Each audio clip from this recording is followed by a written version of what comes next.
Sesaat lagi kita ikuti kuliah 7 menit.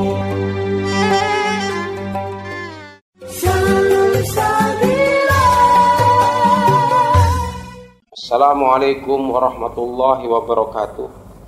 Bismillahirrahmanirrahim. Alhamdulillahilladzi hadana ala dinil Islam. Wassalatu wassalamu ala sayyidina wa maulana Muhammad wa ala alihi wa ashabihi ajma'in. Amma ba'du.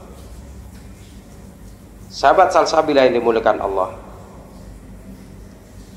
dalam sejarah Islam, wakaf dikenal sejak masa Rasulullah Shallallahu Alaihi Wasallam, karena wakaf disyariatkan setelah Nabi ke Madinah pada tahun kedua Hijriah. Rasulullah dan para sahabat banyak yang berlomba-lomba mewakafkan harta yang dicintai untuk dimanfaatkan di jalan Allah. Salah satunya adalah wakaf tanah Khaybar dari Umar bin Khattab. Khaybar adalah nama dari satu kota besar yang berkebun luas dan berbenteng kokoh. Letaknya di sebelah timur laut kota Madinah, sekitar 150 km jauhnya dari Madinah ke arah negeri Syam. Ketika terjadi pembebasan tanah Khaybar pada tahun ke-7 Hijriah, Umar memperoleh sebidang tanah di Khaybar. Kemudian ia menghadap Rasulullah untuk meminta petunjuk. Umar berkata, "Ya Rasulullah, sesungguhnya aku memiliki sebidang tanah di Khaybar yang aku belum pernah memiliki tanah sebaik itu. Apa nasihat engkau kepadaku?" Rasulullah menjawab, "Jika engkau suka, kau tahan pohonnya, tanah itu, dan engkau sedekahkan hasilnya, tidak dijual, tidak dihibahkan, dan tidak diwariskan." Sahabat Sabilah yang dimuliakan Allah, tanah yang ditumbuhi kurma tersebut sangat disukai oleh Umar karena subur dan banyak hasilnya. Namun demikian, ia meminta nasihat kepada Rasulullah tentang apa yang seharusnya ia perbuat terhadap tanah itu. Maka Rasulullah menyuruh agar Umar menahan pokoknya atau menahan pohonnya dan memberikan hasilnya kepada fakir miskin yang membutuhkan. Dan Umar pun melakukan apa yang disarankan oleh Rasulullah. Lalu Umar menyedekahkan hasil pengolahan tanah kepada orang fakir, kaum kerabat hamba saya, sabilillah, ibnu sabil, dan tamu. Dan tidak dilarang bagi yang mengelola nadir wakaf makan dari hasilnya dengan cara yang baik atau dengan cara sepantasnya, atau memberi makan orang lain dengan tidak bermaksud menumpuk harta untuk kepentingan pribadi. Sahabat Salsabilah yang dimuliakan Allah, pada zaman Rasulullah Shallallahu Alaihi Wasallam, sahabat berlomba-lomba untuk berwakaf, memberikan harta dan aset mereka di jalan Allah, sebab besar sekali ganjarannya, mengalir terus pahala meskipun usianya terputus. Dan agaknya peristiwa sejarah yang sangat penting dan mungkin bisa dianggap sebagai peristiwa wakaf terbesar dalam sejarah manusia, baik dari sisi pelaksanaan maupun perluasan. Pemahaman tentang wakaf adalah wakaf tanah yang dibebaskan oleh Khalifah Umar bin Khattab di beberapa negara seperti Syam, Mesir, dan Irak. Hal ini dilakukan Umar setelah bermusyawarah dengan para sahabat, yang hasilnya adalah tidak boleh memberikan tanah pertanian kepada para tentara dan mujahid yang ikut dalam pembebasan tersebut, dengan mengambil dalil pada surat Al-Hasyr ayat 7-10. Umar memutuskan agar tanah-tanah tersebut dijadikan wakaf bagi umat Islam dan generasi Islam yang akan datang.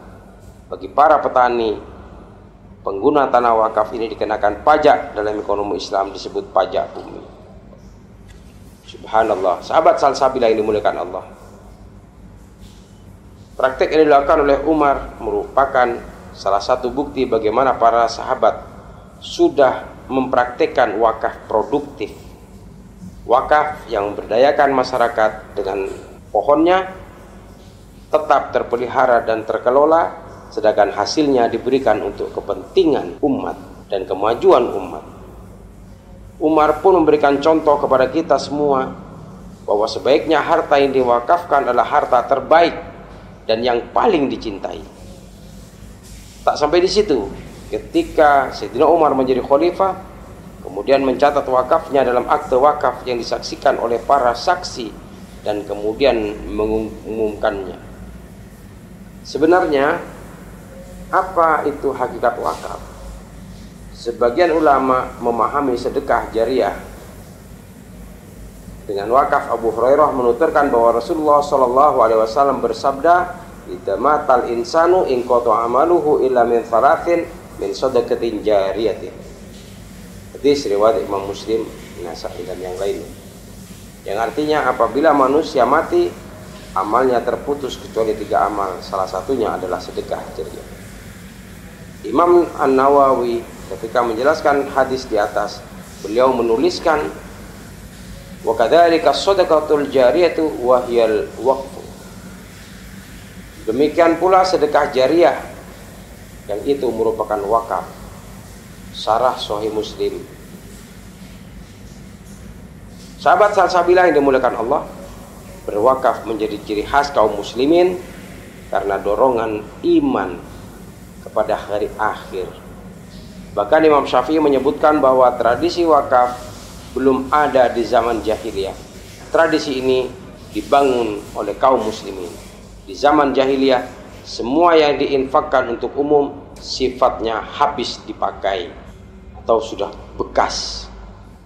Para sahabat adalah pelopor dalam wakaf, hingga semua sahabat yang memiliki kemampuan mereka berwakaf. Hal ini sebagaimana diinformasikan sahabat Jabir bin Abdullah radhiyallahu anhu. Lam yakun ahadun min ashabin Nabi sallallahu alaihi wasallam du maqdiratin illa waqaf. Tidak ada seorang pun sahabat Nabi yang memiliki kemampuan kecuali mereka berwakaf. Ini seperti kesepakatan dari mereka. Setiap yang mampu wakaf, dia akan mewakafkan. Wallahu a'lam. Wassalamualaikum warahmatullahi wabarakatuh.